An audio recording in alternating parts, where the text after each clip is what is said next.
성경의 권위, 절대적인 권위, 최종적인 권위, 다시 한번 말씀을 드리겠습니다. 우리는 성경을 권위 있는 것으로 받아들일 수 있는가? 하나님이 인간에게 주신 계시에 관한 권위 있는 진술은 오직 성경에만 나타나 있다는 것을 받아들일 것인가? 우리는 왜 우리 자신의 이성과 이해력이 아닌 성경에 의지하는가? 이런 질문들은 성경의 권위에 대한 질문입니다. 우리가 성경을 믿는다는 것은 그렇게 단순하지가 않습니다. 어떤 사람들은 이렇게 말합니다. 나는 성경을 그냥 읽습니다. 성경을 읽으라고 하니까 읽는 것이고 믿으라고 하니까 믿는 것입니다. 그러면서 그런 사람들은 교리라든지 하나님의 구속에 대해서 가르쳐주면 사실 그런 거는 이해하기 어렵고 나는 교리에는 관심이 없고 그저 성경을 믿어야 된다라고 하니까 믿는 것입니다.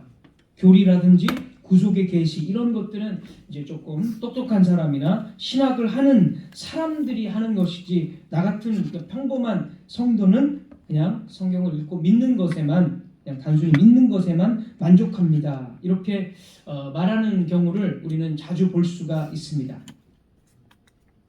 그러나 이런 식으로 믿는 것은 성경의 권위를 정말 절대적으로 믿는 것이 아닙니다. 그러니까 성경의 전체적인 하나의 관점, 예수님을 믿어야 구원을 받습니다. 이런 거 한 소절, 한 진술, 이런 거 하나 믿는다고 해서 성경 전체를 믿는 것이 아니다라는 것입니다. 우리는 성경의 모든 글자, 처음부터 끝까지 모든 글자들이 하나님의 영감으로 기록이 되어져 있고 하나님의 계시의 말씀이라는 것, 절대적으로 권위 있는 말씀이라는 것을 반드시 믿어야 되고 성경이 이렇게 말하고 성경이 저렇게 말하는 것이라면 내 생각과 틀려도 반드시 믿어야 합니다. 그리고 믿는다는 것은 일단은 이 믿는다는 것은 어떤 진술을 믿는 건데 그 진술은 쉽게 표현하면 교리입니다. 교리. 예수님 믿습니다. 이것도 하나의 교리입니다. 예수님을 믿으면 구원을 받습니다. 이것도 하나의 교리입니다. 그러니까 믿는다는 말은 그냥 추상적으로 그냥 어떤 관념적인 것을 믿는다는 것이 아니라 하나의 진술, 성경에 나와 있는 모든 교리들을 믿는다라는 뜻입니다. 그러니까 믿기 위해서는 믿는다고 말하는 것은 성경에 나와 있는 교리들도 다 믿는다는 것이죠. 그래서 우리는 교리도 차근차근 하나씩 다 공부를 해야 하는 것입니다. 그냥 덮어놓고 무조건 믿는 것. 어떤 사람들은 이것도 믿고 저것도 믿어요. 다 믿어요. 신비주의도 믿고 칼빈주의도 믿고 개혁주의도 믿고 개혁주의, 칼빈주의 같은 말이지만 복음주의도 믿고 다 믿어요. 믿는 게 아닙니다. 그래서 예전에 제가 그런 사람이 있어요. 자기는 그 개혁주의도 보니까 좋다. 근데 복음주의에서 하는 그런 것도 나는 좋다. 그래서 이것도 믿고 저것도 믿는다. 이렇게 말을 해요. 근데 여러분 그 말이 얼마나 모순적인 말인지를 그 사람 공부를 잘 안 해서 모르는 거예요. 개혁주의와 복음주의는 서로 충돌하는 건데 그거 어떻게 같이 믿어요? 같이 믿을 수가 없어요. 둘 중에 하나는 이걸 믿었다면 저건 못 믿습니다. 왜냐하면 충돌하는 것이기 때문에. 알미니안주의와 개혁주의를 어떻게 동시에 같이 믿습니까? 못 믿습니다. 그 내용을 모르니까 난 이것도 믿고 저것도 믿어요. 칼빈도 좋고 알미니안주의도 난 좋아요. 이렇게 말하는 건 공부를 그냥 이렇게 대충 하니까 그런 말을 하는 거지 이거를 그냥 조금만 더 공부해보면 둘은 서로 충돌하고 피 터지게 싸웠는데 우리 종교개혁자들이 1600년대에 그걸 가지고 근데 그 두 개를 자기는 믿는다? 그거는 모순이라는 거죠. 그럼 믿는 게 아닙니다. 그래서 많은 거를 있는 대로 다 믿는 게 믿음이 좋은 게 아니라 믿어야 할 것만 분별해서 믿는 게 진짜 믿음입니다. 순복음도 믿고 개혁주의도 믿고 이상한 저런 것도 믿고 다 믿어요. 다 믿어. 난 믿음이 좋아. 절대 믿음이 아니죠. 벨직 신앙 고백서 1조에서 우리 이렇게 말합니다. 우리 모두는 마음으로 믿고 입으로 받아들입니다. 이렇게 말합니다. 1조에서 우리가 다 배웠던 겁니다. 그렇게 말하고 그 다음에 4조에서는 66권의 책들이 정경으로 66권만 성경으로 정경으로 인정되었다는 것을 믿는다고 또 고백합니다. 이제 5조는 받아들인다라고 말합니다. 우리 보면 위에서 두 번째 줄 중간 받아들입니다 이렇게 말합니다. 여기서 받아들인다라는 것은 주는 편에서 받아들인다는 거니까 누군가 줬다라는 거잖아요. 그러니까 하나님 편에서 절대적인 권위로서 우리에게 주셨다는 것을 의미합니다. 받아들인다는 것은 그런 의미가 있어요. 이것을 하나님께서 주신 것이고 절대적인 권위로서 우리에게 주셨다는 것을 받아들입니다. 이런 의미가 있습니다. 이 받아들인다의 표현에는 하나님께서 자신의 특별 계신 이 성경을 친히 자신의 종들을 통해서 기록하셔서 주셨기 때문에 이것을 우리는 이게 받아들일까 말까 고민하는 것이 아니라 절대적으로 순수하게 받아들여야 한다라는 의미로서 받아들입니다라는 표현을 썼습니다.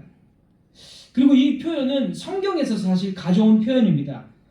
성경에서 받아들인다, 받는다 이런 표현이 많이 나옵니다. 예를 들어서 고린도전서 11장 23절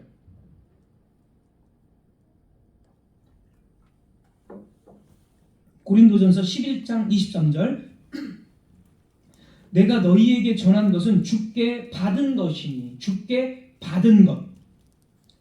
바울이 받은 이 복음은 주 예수님께 받은 것이고 주 예수님께서 주셨기 때문에 누가 주셨냐, 누구에게 받았느냐 이게 권위에 대한 인정입니다.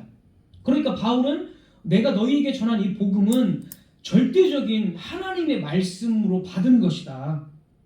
그런 어떤 권위를 지금 인정하고 있는 거죠. 갈라디아서 1장 12절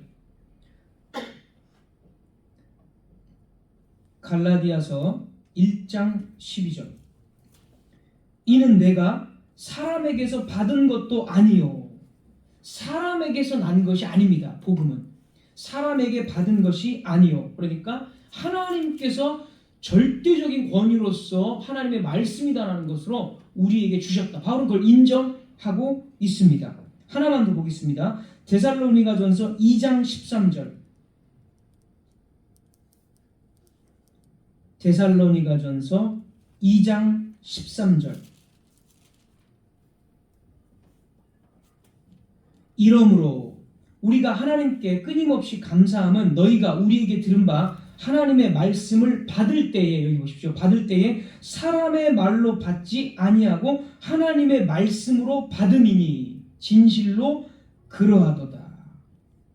예수님 바울이 전한 복음을 사람이 전한 비록 바울이라는 흠이 있는 사람이 전한 거지만 이 데살로니가 교인들은 하나님의 말씀으로 절대적인 권위의 말씀으로 받아들였습니다. 그러니까 신앙고백서가 받아들입니다 표현을 이런 성경에서 가져와 가지고 우리도 이렇게 절대적인 권위로 바울과 같이 그리고 데살로니가 교인들처럼 절대적인 권위로 받아들여야 한다 이렇게 표현을 한 것입니다. 우리가 성경을 결정한 것이 아닙니다. 우리가 성경을 이렇게 권위 있는 문서로 만들지 않았습니다. 주시는 분이 하나님이라는 절대적인 권위 있는 분이시기 때문에 그분께서 당신의 말씀이라고 주신 것은 그런 권위를 가지고 우리에게 주신 것입니다. 그래서 복음은 원래 그 자체의 성격이 권위 있는 문서입니다. 절대적인 왕의 문서죠. 이걸 언약적으로 이야기하면 이제 절대적인 왕의 문서죠. 왕이 그 신하에게 군주가 봉신에게 주는 절대적인 명령의 문서죠. 그래서 그 스스로가 자체가 이 절대적인 이런 성격을 띠고 있다는 것을 우리는 이 받아들입니다라는 표현에서 고백을 하는 것입니다.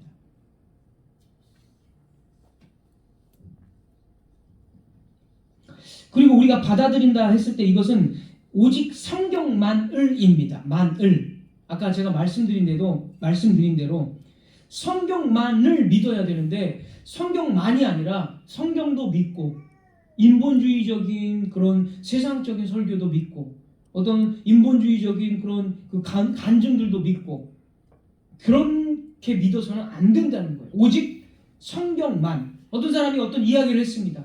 어떤 교리를 얘기했어요. 굉장히 나에게 와 닿았어요. 그러면 그것을 가지고 성경이 말하는 바가 맞는가 따져봐야 됩니다. 그래서 저 사람이 이야기한 게 성경에 근거한 것이라면 그걸 믿는 거죠. 근데 저 사람이 굉장히 영향력이 있고 뭔가 나에게 와닿는 유익이 되는 말씀을 했긴 했는데 성경에 비추어 보니까 이게 오류예요.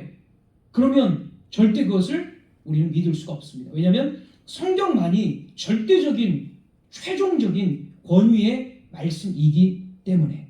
그래서 오직 성경만을 받아들인다 이 말은 모든 가능성을 닫아버리는 거예요. 오직 하나님의 말씀만을 우리는 절대적인 권위로 받아들여야 한다는 것을 의미합니다. 그 다음에 우리 신앙고백서 계속 이 해설들을 좀 살펴보면서 말씀을 드리겠습니다. 우리의 믿음을 규정할 수 있다라고 말합니다. 첫 번째 줄 끝에 보면 이 성경만이 우리의 신앙을 규정하고 이렇게 말합니다. 규정하고 확립한다. 그러니까 이 성경의 66권만이 우리가 어떻게 믿어야 되고 어떻게 신앙생활을 할지에 대한 모든 것을 규정해주는 어떤 토대다. 확립하는 것이다. 그렇게 말을 하고 있습니다. 그래서 성경에는 이제 잘못된 그런 신앙들이 사실 굉장히 많이 나옵니다. 신약성경 전체, 구약도 마찬가지겠지만 특히 신약성경 전체 서신서도 보면 오류나 잘못된 것들이 언제나 나옵니다. 신약 그 27권 안에 거의 한두 권 진짜 짧은 거 빼고는 거의 다 나옵니다. 여러분들 읽어보시면 언제나 우리 사도들은 오류를, 그러니까 잘못된 가르침에 항상 배격하고 그것을 항상 정죄했어요. 잘못된 가르침들을 언제나 정죄했습니다. 참되신 이 하나님의 말씀으로. 그래서 우리 믿음의 선배들은 언제나 진리를 말하면 진리를 말하고 끝나지 않아요. 언제나 진리를 말하면 진리와 반대되는 잘못된 가르침을 항상 정죄하고 배격합니다. 그렇지 않으면 사람들은 헷갈려요. 구분을 못해요. 이게 사람의 어떤 좀 우둔함이라고 볼 수 있죠. 로이드 존스도 그렇고 칼빈도 그렇고 언제나 진리를 말하면 진리를 말하고 끝내지 않아요. 진리를 말하면 그 적용점으로 반드시 오류를 말합니다. 그 오류를 버리도록. 그래서 그 오류를 반박합니다. 언제나. 나중에 그런 칼빈이나 이런 로이드 존스의 원문들을 제가 가지고 물론 번역본이죠. 그들의 글들을 제가 또 읽어드릴 기회가 많이 있을 거니까 그렇게 해서 또다시 그때 증거를 하도록 하겠습니다. 그래서 오류들이 성경에 엄청나게 많이 나옵니다. 거짓 선지자들, 거짓 교사들, 불법을 행하는 자들, 예수님 시대에도 마찬가지고 마태복음 7장 22절에도 예수님께서 엄청나게 그 기적을 행하고 표적을 행하는 거짓 선지자들, 자칭 큰 종 이런 사람들이 나오는데 예수님은 마태복음 7장 22절 23절에 불법을 행하는 자들아 내게서 떠나가라 이렇게 말씀을 하셨습니다. 그러니까 그런 표적과 기적을 행했지만 사실 성경에 의해서 보면 잘못된 거라는 거죠. 그러니까 성경에 관련이 없기 때문에 성경과 상관없이 그런 큰 표적과 기적들을 행했기 때문에 너희들은 떠나가라. 지옥에서 슬피 울며 이를 갈미 있을 것이다. 이렇게 예수님께서 말씀을 하신 것이죠.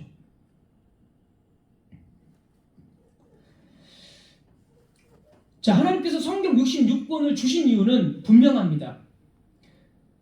믿음을 규정할 수 있는 객관적인 토대라는 거죠. 토대. 믿음을 규정하는 것. 그래서 신앙이라는 것은 여러분 잘 생각해 보십시오. 신앙은 주관적입니까? 아니면 객관적입니까? 철저히 객관적입니다. 사람들은 신앙을 굉장히 주관적으로 생각을 해요. 그래서 자기 주관에 생각하고 믿는 대로 주관적으로 생각해 보니까 내가 느끼고 하니까 그래서 믿어졌다. 이거 굉장히 주관적인 거거든요. 사람들은 보통 다 이렇게 믿으려고 해요. 그러니까 이 주관적이라는 말은 객관이 없다는 뜻이에요. 쉽게 말하면. 그러니까 규정과 토대, 확립 이게 없다는 뜻이에요. 근데 성경은 굉장히 객관적입니다. 조금만 읽어봐도 주관적이고 잘못된 것이 있으면 그냥 바로 성경은 정죄를 해버려요. 그건 잘못된 거다. 그건 거짓된 거다. 성경에 부합하지 않다 하고 그런 것들을 바로 단칼에 베어버립니다. 그냥 검이잖아요. 이 말씀이 검. 그래서 성경 자체의 이 성격이 여기서도 규정한다 이렇게 말한다는 것은 규정이라는 게 뭐예요? 일종의 법 같은 거잖아요. 법이 얼마나 객관적입니까? 누구에 따라서 움직이는 게 아니잖아요. 법이라는 건 항상 그 자리에 객관적이라는 뜻이에요. 자, 성경은 굉장히 객관적이고 절대적인 기준을 갖고 있어요. 교리가 얼마나 객관적입니까? 객관적이에요. 그런데 사람들은 자꾸 믿음을 주관적으로만 해석을 하려고 해요. 자기 느끼고 자기가 체험하고 자기가 생각하는 걸 가지고 믿음을 규정하려고 해요. 그러니까 그 사람들은 자꾸 방황하는 거예요. 신앙을 가진 이 믿음을 가진 사람들이라고 하는 사람들이 왜 자꾸 롤러코스터처럼 왜 왔다 갔다 합니까? 객관적인 기준을 제대로 배운 적이 없어요. 그러니까 왔다 갔다 하는 겁니다. 이런 상황에서 이렇게 왔다 갔다 하고 저 목회자가 말하면 저 목회자는 저렇게 말하네. 저 목회자에게 휩쓸려. 이 목회자는 또 이렇게 말하네. 이번에는 이 목회자한테 이렇게 휩쓸려. 저 같은 목회자는 이렇게 말하니까 어떤 사람은 저 같은 목회자를 만나면 열정이 확 죽어버려요. 이런 목사를 만날 때는 막 열정이 막 살아 올라갑니다. 어떤 사람은. 저런 목사를 만날 때도 막 열정이 불타올라요. 근데 저 같은 목사를 딱 만나면 열정이 확 죽어요. 좀 많이 경험했거든요. 왜 죽을까요? 저는 객관적인 토대를 딱 말하니까. 근데 이런 사람 저런 사람은 그냥 주관적인 걸 말하고 약간 열정적인 걸 말하니까 열정이 확 불타올랐다가 객관적인 표정을 딱 제시하면 그때는 열정이 확 죽어요. 하지만 여기 성경이 말하는 믿음을 규정한다는 것은 굉장히 객관적이고 기준이고 이런 걸 의미하는 겁니다. 그래서 저와 여러분이 객관적인 표준을 설명해내지 못하고 객관적인 표준은 기준을 갖고 있지 않으면 분명히 여러분 흔들릴 거예요. 분명히 그럽니다. 그 객관적인 걸 갖고 있지 못하면 결국에는 어떤 사람의 말에 흔들리고 어떤 상황에 흔들릴 수밖에 없습니다. 본문 설교도 마찬가지잖아요. 언제나 객관적으로 구속사적이고 언약적인 것을 항상 얘기하잖아요. 객관적으로. 뭐 주관적으로 이렇게 해석하고 내 주관에 저렇게 해석하고 이러지가 않잖아요. 그래서 성경은 객관적입니다. 그래서 우리의 믿음을 규정할 수 있고 여기 보면 우리 믿음의 기초다 이렇게도 말하고 있죠. 규정하고 확립하고 이 확립 이런 게 이제 기초이죠.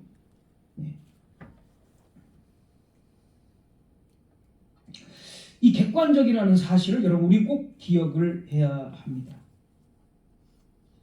그래서 그 객관적인 것에 어긋난다면 우리는 그것을 절대로 따라서는 안 된다는 것입니다. 그 다음에 우리의 믿음을 확증한다 이렇게 고백을 하고 있습니다. 우리 신앙 고백서 66권만이 우리의 믿음을 확증한다.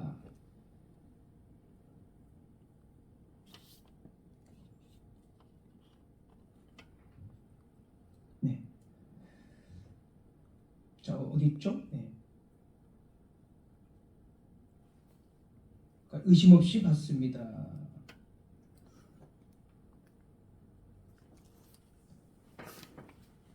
제가 버전이 다른 거를 써가지고 지금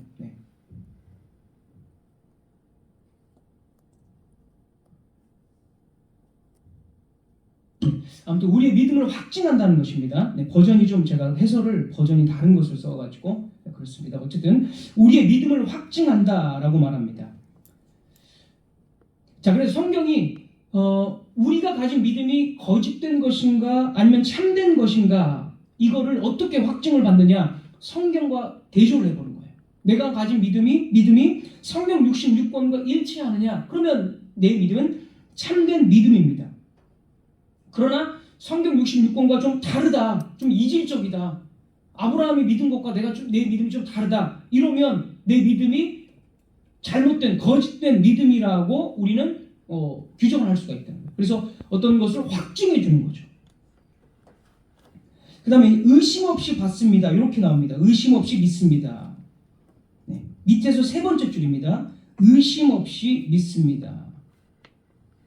66권의 모든 말씀들 하나도 빠짐없이 이 66권이 참된 진실이고 역사적 사실에도 부합하고 진리임을 믿습니다. 의심하지 않습니다. 라는 것입니다.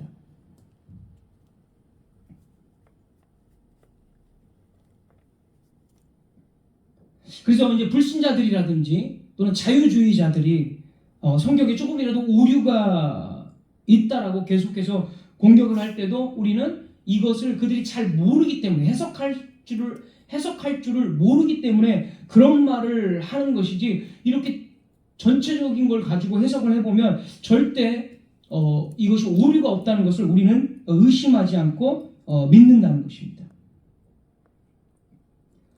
그 다음에 교회가 그렇다고 받아들이고 인정했기 때문에 믿는 것이 아니다라는 거죠. 자, 보면 위에서 두 번째 줄입니다. 두 번째 줄 끝에 우리는 보십시오. 우리가 성경을 믿는 이유, 절대적인 권위로 믿는 이유, 우리는 교회가 그렇다고 받아들이고 인정하였기 때문이 아니다, 이렇게 말하죠. 이 부분은 예전에도 제가 조금 말씀을 드렸는데 다시 한번 말씀을 드립니다. 고대 이 교회에 이 회의들이 있었습니다. 그 회의들이 여러 회의를 거쳐서 결국 이것만이 66권만이 성경이다라고 선언을 했죠. 그래서 이것을 잘못 이해하면 교회가 성경을 이렇게 결정했다라고 표현을 이해를 하면 안 된다라고 제가 그때 말씀을 드렸습니다. 이 말은 무슨 말이냐면 교회가 66권만을 딱 결정한 것이 아니라 이미 정해져 있는 하나님의 말씀을 교회가 확인했다, 이렇게 제가 정경 말씀드릴 때 몇 주 전에 말씀을 드렸습니다. 그러니까 구약 때부터 성경은 결정적으로 정해져 있었습니다. 하나님께서 십계명을 주셨을 때 그 순간 이스라엘 백성들이 이것이 하나님의 말씀임을 우리가 결정합니다, 이렇게 했나요? 그러지 않잖아요. 하나님이 십계명을 딱 줬을 때 벌써 하나님이 성경으로 주신 거거든요. 그때조차도 이미 그들에게 성경이었다는 거예요. 모든 게 이런 방식입니다. 그래서 이스라엘 백성들은 하나님이 성경을 딱 주셨을 때 이 모든 것을 우리가 다 준행하겠습니다, 이렇게 이 언약적인 고백을 했습니다.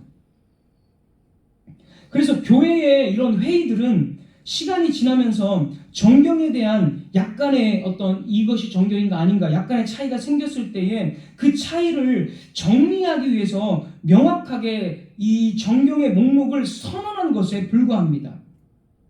교회들이 정한 것이 아니라 하나님께서 교회의 회의를 통해서 정경 목록을 받아들이게 하시고 우리의 신앙을 위해서 정경을 규정해서 주신 것입니다. 자, 여기에서 이제 중요한 것, 로마 가톨릭 교회와 차이가 있습니다. 우리와 로마 가톨릭 교회는 교회가 성경을 승인했기 때문에 믿는다라고 말합니다. 잘 구분하셔야 됩니다. 그래서 로마 가톨릭 교회는 성경의 권위보다 교회의 권위가 더 높아요. 왜냐하면 교회가 승인했기 때문에 성경이다, 이렇게 말했기 때문에.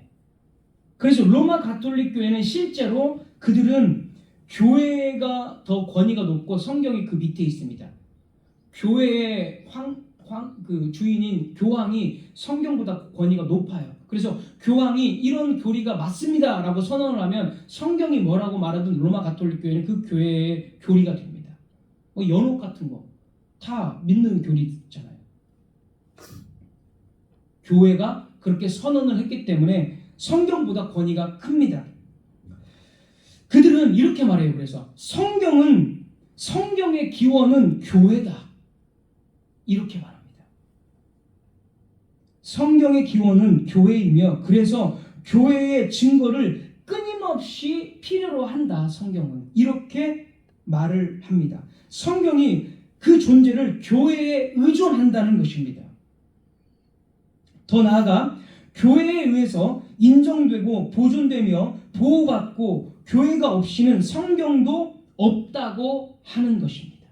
그래서 교회의 권위가 성경의 권위보다 높습니다. 이 교회의 권위. 이게 로마 가톨릭 교회예요. 하지만 아까 말씀드린 대로 이미 이스라엘 백성들이 교회잖아요. 구약교회. 이스라엘 백성들이 이것을 하나님의 말씀으로 우리가 인정하겠습니다. 이렇게 말한 구절이 단 한 구절도 없어요. 하나님이 주셨을 때 이것이 성경이고 하나님의 말씀입니다라고 주셨으니까 받아들였어요.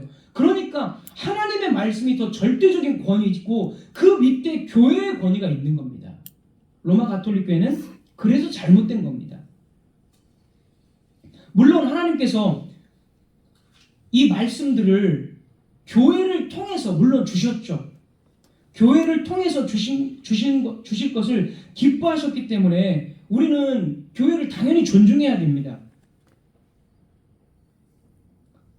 사도들, 신약에서도 사도들을 통해서 이 제자 공동체, 교회를 통해서 복음이 전파되어지고 이 제자들을 통해서 또 복음이 전파되고 교회들이 세워졌고 그 교회들을 통해서 복음이 21세기 오늘날까지 계속 전수되어져 왔잖아요. 그래서 교회를 당연히 우리가 이 권위를 중요시해야 되고 교회의 권위는 하나님이 주신 권위라는 것까지도 우리는 또 인정을 해야 됩니다. 왜냐하면 예수님께서 베드로에게 이 천국 열쇠를 너에게 주겠다. 교회에 주겠다는 거죠. 천국 열쇠를. 그래서 교회가 천국을 열고 닫고 설교를 통해서 천국을 열고 닫는 권위를 교회에 줬다라고 예수님께서 말씀을 하셨기 때문에 교회의 회의와 어떤 교회의 권위 당연히 우리는 존중해야 합니다. 그러나 그럼에도 불구하고 교회는 언제나 성경 아래에 있어야 되죠. 그게 성경적인 거죠. 최종적이고 절대적인 권위는 교회가 아니라 성경이기 때문에. 그래서 로마 가톨릭 교회가 잘못하고 있는 것은 교회가 선언하면 성경보다 더 절대적인 권위를 가지고 그것을 기정교리로 받아들입니다. 그래서 로마 가톨릭 교회가 엄청나게 잘못된 교리들이 많이 있는 것입니다. 자, 그 다음에 성령께서 우리 마음 안에 성경의 가르침들이 하나님께로 온 것임을 증거하신다 이렇게 나옵니다.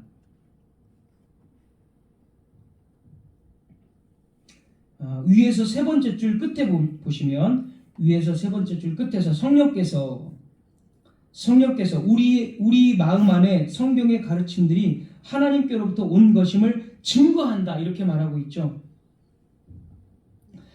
성경이 갖고 있는 이 권위는 성경의 저자이신 하나님, 특별히 성령의 영감으로 되어 있잖아요. 그러니까 성령님께로부터 나오는 거죠. 성령님이 감동하셨기 때문에 성령님이 감동하셨다면 권위는 하나님이시니까 성령님이 절대적인 권위가 거기서부터 나온다라는 것입니다. 물론 비슷한 말입니다. 자, 우리가 어떻게 성경이 하나님의 말씀임을 고백하고 믿을까요? 예전에도 얘기했지만 객관적인 어떤 역사적인 자료 때문이 아니라는 거죠. 하나님께서 우리에게 감동하시고 역사하셨기 때문에. 그러니까 순교자들이 이 벨직 신앙 고백서를 작성한 귀도 드브레 역시 결국에 나중에 순교당해서 죽게 되는데 왜 그가 이렇게 이 성경이 하나님의 말씀이라는 것을 증거하다가 왜 죽었을까요? 성령께서 굳은 확신을 주셨기 때문에.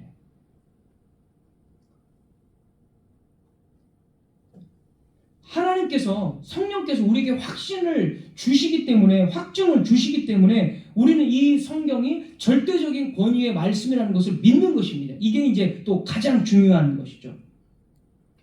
얼핏 보면 이 말씀은 조금 주관적인 것처럼 들립니다. 성령께서 믿게 하셨는지 내가 믿었는지가 이게 구분이 잘 안 되기 때문에 좀 주관적이고 좀 신비주의적인 것처럼 들립니다. 그러나 그런 것이 아닙니다. 성령은 선지자들과 사도들에게 영감을 주셨고 성경을 쓰도록 인도하셨고 하나님의 예정된 사람들을 효과적으로 부르셨습니다. 그러니까 이런 거예요. 성령께서 주신 확신이라면 성경이 이게 나는 별로 믿고 싶지 않았는데 잘 내 신앙생활을 한 것을 이렇게 쭉 돌아보니까 이게 정말 믿어졌구나. 이런 확신이 오는 거예요. 물론 이것을 조금 이게 약간 이런 것들은 이제 조금 체험적인 것이죠. 약간 주관적인 것이라는 사실은 맞습니다. 물론. 근데 이런 확신들이 내 주관적인 것이 아니라 내가 믿어야지 이런 내 주관적인 것이 아니라 성령께서 어느 날 스르륵 내가 믿도록 만드시는 겁니다. 그래서 예전에는 불확실했던 것들이 예전에는 불확실했는데 이게 너무나 확실합니다. 너무나 확고해요. 성령께서 주시는 확신입니다. 예전에는 뭐 좀 긴가민가하고 이렇게 하는 게 맞나 했는데 이제는 이거 아니면 안 된다. 이게 확실하다. 이게 정말 하나님이 주신 것이 맞다라는 그런 확신, 그게 성령께서 주신다는 거죠. 이 확신도 사실 이제 객관적인 성경에 비추었을 때 또 오는 확신이겠죠, 당연히. 그래서 하나님께서, 성령께서 우리에게 확신을 주신다는 것입니다. 우리가 종교개혁자들이 교리를 말했기 때문에 믿는 것이 아닙니다. 우리가 믿는 이유는 종교개혁자들이 성경적인 교리를 성경에서 찾아서 말했기 때문에 그들이 믿는 것을 그냥 우리가 따라서 믿는 것이 아닙니다. 그들이 말한 것이 마음 가운데 진짜 성경이구나. 성령께서 우리를 뒤집으셨기 때문에, 우리의 본성을 뒤집으셨기 때문에 그래서 믿는 겁니다. 그래서 결국에 믿음이라는 것은 성령님이 주시는 거예요. 성령님이. 내가 믿은 것처럼 내 발로 와서 내가 개혁교회를 선택하고 내가 믿은 것처럼 보이지만 성령께서 우리의 마음을 다 여셨고 뒤집으셨기 때문에 믿게 된 것입니다. 그래서 성령께서 우리에게 말씀을 신적 권위로서의 말씀으로 복종시키고 믿음을 일으키시기 때문에 이것을 성령께서 확증하신다라는 표현을 신앙고백서가 쓰는 것입니다. 합리적이고 설교가 합리적이고 굉장히 논리적인 구멍이 없어서 그냥 이성적으로 봐도 논리적인 구멍이 없고 굉장히 합리적이기 때문에 내가 믿는다, 이런 차원이 아니에요. 그런 합리성, 이성의 설득, 납득은 믿음이 아니라고 말씀드렸죠. 그런 사람들은 성령의 확증이 아니고 그냥 이성의 어떤 논리에 빠져가지고 믿게 되는 사람은 나중에 더한 논리가 오면, 예를 들어서 신천지가 더 논리적으로 접근해요. 그러면 거기에 또 빠져요. 더 논리적인 불신자가 더 논리적으로 뭔가를 반박해버리면, 물론 그런 반박도 못하죠, 사실. 왜냐하면 성경이 지금까지 있다는 것은 반박할 수 없기 때문에 있는 겁니다. 반박을 못하지만 내 지식보다 뛰어나서 불신자가 와서 막 반박을 해줘요. 막 논리적으로 다 차근차근. 그러면 그 논리와 합리성에 넘어가 버리는 거예요. 그러니까 논리와 합리성 때문에 믿는 것이 아니라 성령께서 내 마음속에 확증을 주시기 때문에 믿게 된다. 지금 그렇게 말을 하고 있습니다. 그래서 고린도전서 2장 14절 성령께서 주시는 것이 아니면 이 복음은 어리석게 보인다, 이렇게 말을 하고 있고요. 빌립보서 16장에 보면 사도행전 16장을 보면 루디아, 성령께서 루디아의 마음을 여셨다라고 분명히 기록을 합니다. 그러니까 하나님의 신적 권위에 압도당해서 나의 생각과 모든 삶의 불신앙이 낱낱이 파헤쳐지고 하나님의 말씀이 진리다라는 성령의 어떤 증거가 우리를 믿게 만드는 것이다. 이게 성령의 확증이다. 신앙고백서가 이렇게 말을 하고 있는 것입니다.